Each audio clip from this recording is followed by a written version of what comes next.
ሰላም ሰላም ሰላም ሰላም እግዚአብሔር ምስኩልኻትኩም ይሁን ከመይኹም ደህና ዲኹም ሰላም ለሁላችሁ እንዴት ናችሁ how are you all family thank you so much እና ከመይኹም በዘለኹም ሰላም ራህዋ እንዳተመነኹ ከምቲ ኣነ ሰላም ዘለኹ ሰላም ክትኾኑ ናይ ኩሉ ግዜ ትምኒተይ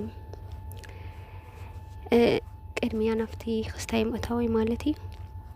لما أنتس فرقسة بس ما عم يبالي يبل فرقسة كا كلاي سون يبل الناس أمن تأي زي تفلتوا وين تفلتت اللي تتورها عليه مالتي سمع خن كي تحلفة الشيء سومن حمامة حمص عفسنا فترة حمص السجاوية نعواف انسساتاتن زتفطرلو حام شيء تمعلت إياه قويتانا مدحنينا يسوع كريستوس كاب ቅድስት ራብዒት መዓልቲ እያ ክብል ቅድስት ድንግል ማርያም ካብ ስጋ ካብ ነፍሳ ወሲዱ ተዋሂዱ ሰብ ኮይኑ ናብዚ ዓለም ምስ መጸ ድማ እዚ ስጋ እኹል ብልዑ እዚ ድማ ደመይ እዩ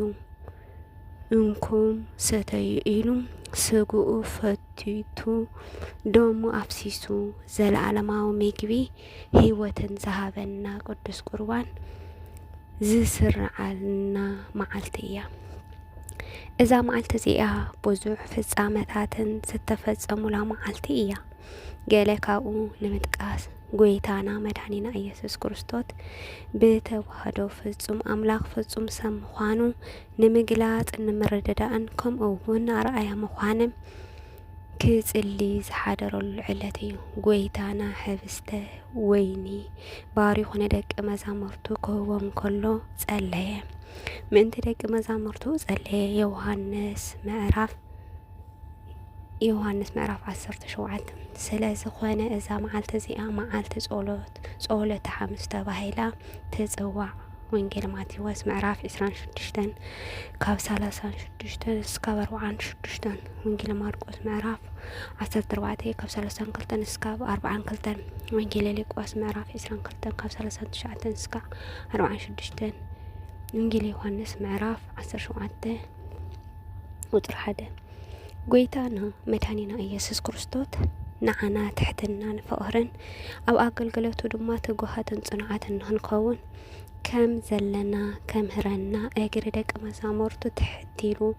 ተንበርኪኹ ዝሓጸበሉ ዕለት እዩ ጎይታና ሓጺብዎምዎ ጥራይ ስቕ ኣይበለን ንስኻትኩም እውን ከምዚ ኣነ ዝገብሮ እግሩ እውን አዚዝዎም እዩ ዮሐንስ ምዕራፍ 13 ቁጥር 1 ነዚ መሰረት በመግባር ድማ ቦታትናን ካህናታትናን በዚ ዕለት እዚ ኣብ ቤተ ክርስቲያን ንዝርከቡ ምእመና ብቆጽሊ ኣውሊዕ ሳዕሪ ወዘተ ገይሮም ተንበርኪኾም ኣጓሮም ብማይ ይሓጹ ብኻሊእ ድማ እዚ መዓልቲ እዚ ጎይታና መድኃኒና ኢየሱስ ክርስቶስ ንሃዋርያት ምስጢር ጥምቀት ዝፈጸመሉ ቅዱስ ሐሙስ ለጸብሖ 40 ቅድመ ይነስኡ ስጋሁ ቅዱስ ወደመ ክቡረ ወወደየ ማየ ውስተ ምንዛህ ወአጥም መቆም ለኩሉ አርደኦሁ ከም ዝበለና ተስእሎተ ባስልዮስ ጎይታና መድኃኒና ኢየሱስ ክርስቶስ ስርዓተ ቁርባን ዝስርዓሉ ዕለት እዩ ክበልዑ ከለው ኢየሱስ እንጀራ አልዓለ ባሪኹ ቆሪሱ ነቶም ደቂ መዛሙርቱ እዚ ስጋይ ይውሰድዎ ብልዑ እናበለ ሃቦም ጽዋ አልዒሉ ኣመስጊኑ ድማ እዚ ምእንቲ ብዙሓን ንሕድገት ሓጢያት ዝፈሰሰ ዘሎን ሓድሽ ኪዳን ደመይ እዩ እሞ ካብዚ ኩልኹም ስተዩ ወንጌል ማቴዎስ ምዕራፍ 26 ካብ 26 እስካብ 28 ወንጌል ማርቆስ ምዕራፍ 14 ካብ 22 እስካብ 26 ሉቃስ ምዕራፍ 22 ካብ 14 እስካብ 20 ቂሮንጦስ ምዕራፍ 11 ካብ 23 እስካብ 25 እናበለ ሃቦም በዚ ድማ ኩላቶም ስጉኡን ደሙን ተቐቢሎም ህይወት ንኽረክብ ዝሰርዓልና ናይ ቅድስት ቤተ ክርስቲያን ምስጢር እዩ።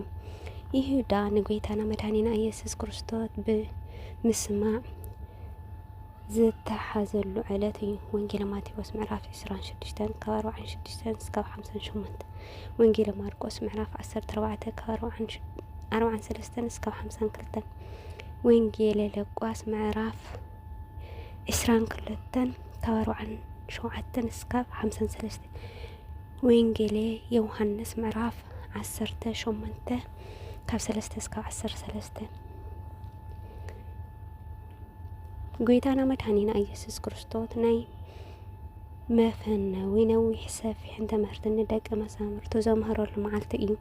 ዮሐንስ ምዕራፍ 14 ቁጽሪ 16 እዚ መዓልቲ እዚ ካብ ካልኦት ኣብ ሰሙነ ሕማማት ካብ ዘለዎ መዓልታት ፍልይቲ ብዝበለት ቅዳሴ ዝቀደሰሉ ዕለት እዩ። ኣብዚ መዓልቲ ከምቲ ጎይታና ንሐዋርያት ዝገበሮም ንሳቶም እውን ነንሕድሕዶም ከምኡ ክገብሩ ስለ ዝኣዘዘ ቅድስት ቤተ ክርስቲያን ድማ በዚ ምስጢር ስርዓተ ንመዘከርቱ በረከት ንምውሳድ ሕጽበተ እግሪ ቅድሚ ቅዳሴ ይፍጸም እዩ። ስለዚ እዚ ዕለት እዚ አዛውንቲ ንኽጽልይ ኣብ ነንሕድሕድና እውን ፍቕሪ ስኒት ክህልወና ከምኡውን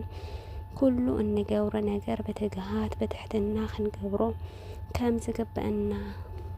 ዘዘክር ዕለት እዩ። ኩሉ ጊዜ ኣብ ጸሎት ክንተግህ ፍቕሪ ስኒት ትዕግስቲ ክህልወና ዶም ስጉኡ ተቐቢልና ምስኡ ክንነበር ናይ እግዚአብሔር ሰናይ ፍቃድ ይኹነልና። አሜን። ስለ ዝነበረ ቃላቱ እግዚአብሔር አምላክ ዝተመስገነ ይኹን። ዝወደቀ ዝነጠበ በአፈ ትግሃን መላእክታት ይጠራምለይ። አሜን። ስብሐት ለአብ ስብሐት ለወልድ ስብሐት ለመንፈስ ቅዱስ ይኹን። አሜን።